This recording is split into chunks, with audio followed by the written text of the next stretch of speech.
right, so Empire Magazine has given a sneak peek of the upcoming Indiana Jones 5 movie, and it looks like a lot of the worst fears and rumors are turning out to be true.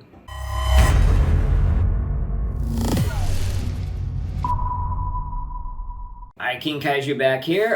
As usual, asking everybody to kindly subscribe, turning on the notifications, and like the video. It really helps out. Just getting started here, and can't do it without you. So, with that being said, anyone who's been following this has seen that, Indiana Jones 5 coming out, and Kathleen Kennedy is attached, so everyone was just absolutely on pins and needles that she'd be throwing a little feminazi agenda into things.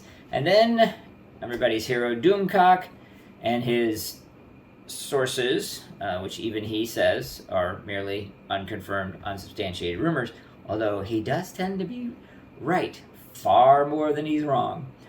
Basically, Doomcock does a whole series of videos that are absolutely fascinating about numerous different endings, test screenings, and this overarching idea that through just trickery and chicanery and ridiculousness, that Phoebe Waller-Bridge's character, is going to just sort of magically, time travel-y, whatever, take over not just Indiana Jones, but his entire existence, so that she is Indiana Jones. And the leaks from Empire don't necessarily confirm that, but they don't necessarily deny it, and they do reveal some other interesting, I suppose is the word, tidbits. So the first piece of information we get is there's going to be a big opening sequence where they are using new digital de-aging technology to make Harrison Ford look exactly like he did in the earlier films, and, be a nice action-packed, adrenaline-filled, exciting opening. The problem being, and this is we're starting right off the bat with a huge problem, is that Hollywood, especially Disney, are, trying to key into this nostalgia thing. And obviously it was done correctly in Top Gun Maverick. But this is probably going to be done incorrectly. That is to say, is that you're going to show the Indiana Jones and the Harrison Ford that everybody loved and everybody was very excited about. Get those nostalgic feels, everything else. Then immediately cut to, admittedly, an 80-year-old Harrison Ford. So it's not the Indiana Jones that you remember, and then, as we'll see, it looks like he still may end up being replaced. So we're going to insult and trash and tarnish your nostalgia after we give it to you. So we are off to a very, very bad start. So the next big reveal is this was actually going to take place in 1969 with the backdrop of the space race between the United States and Russia. And just to further tie in and make it more ridiculous, Indy's going to find out that the Nazis are behind the space advancements of the United States of America, whereas it is true that Nazi scientists were taken and did work on ostensibly what would become, the space program. They're obviously going to be sort of probably mustachio-twisting villains. I mean, who knows? But the important part is there's a golden rule in horror. Just FYI for any non-horror fans that might be out there. And the rule is this: every horror franchise dies when it goes to space. That's all I'm saying. Just throwing that out there. The next big reveal, if you want to call it that, is that Indiana Jones is struggling, I guess, for lack of a better word, over the fact that in 1969, people worship astronauts as opposed to archaeologists. And so he has to, adjust or grab. What doesn't matter. Doesn't matter. This is another aspect. I'm guessing that the writers on this film are younger. Because basically what they're really saying here is that Indy's upset or having issues or struggling with the fact that he's not famous or well known, as that seems to be the most important thing to young people in Hollywood.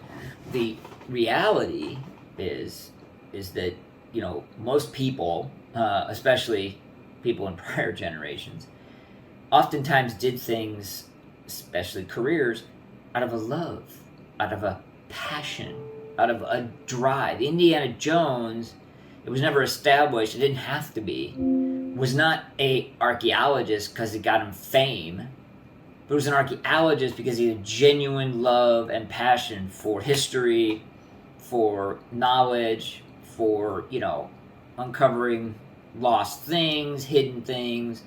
Even the opening sequence, you know, he was just trying to retrieve this important historical idol from, you know, the people who own it. But all right, point being is there shouldn't be a struggle. Indiana Jones shouldn't have any problem with people worshiping astronauts, because that's not why he got in the game.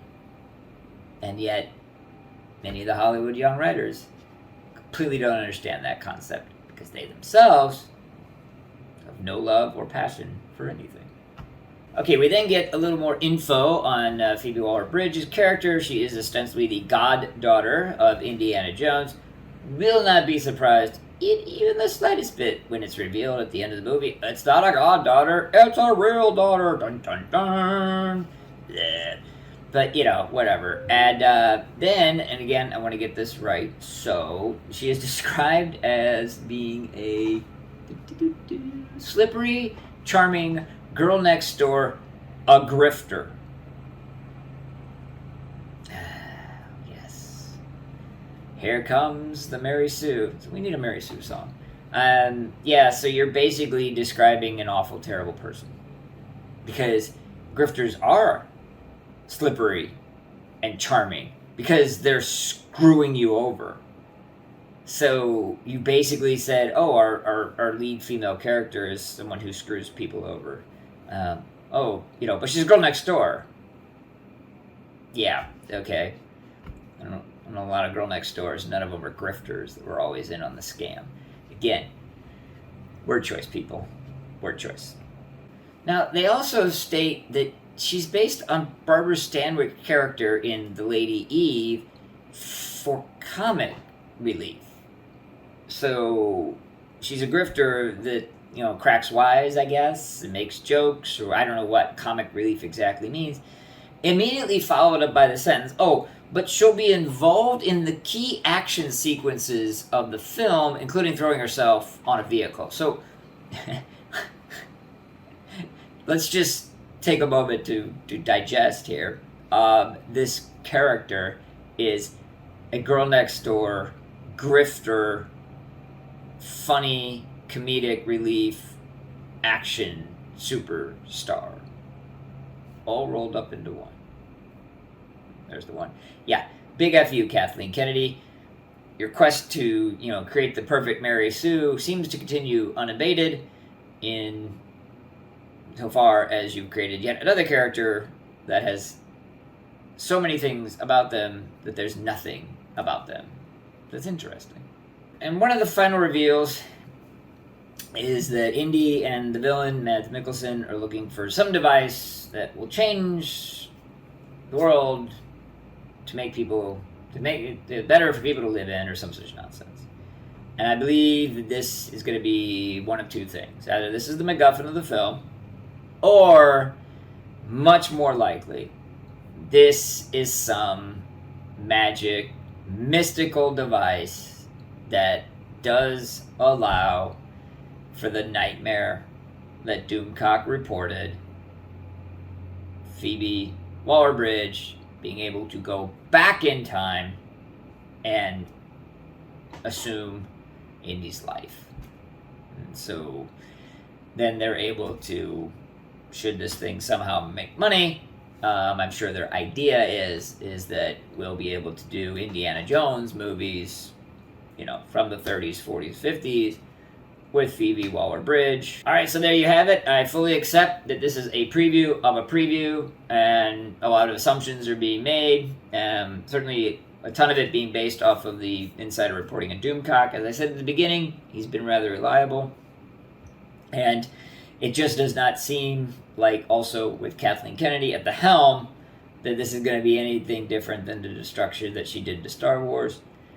She seems to be on a mad tear to bring down IPs, and unless you guys think otherwise or you have differing opinions, in which case I would love to hear about them in the comments section below, I fear Indiana Jones 5 will be yet another disaster.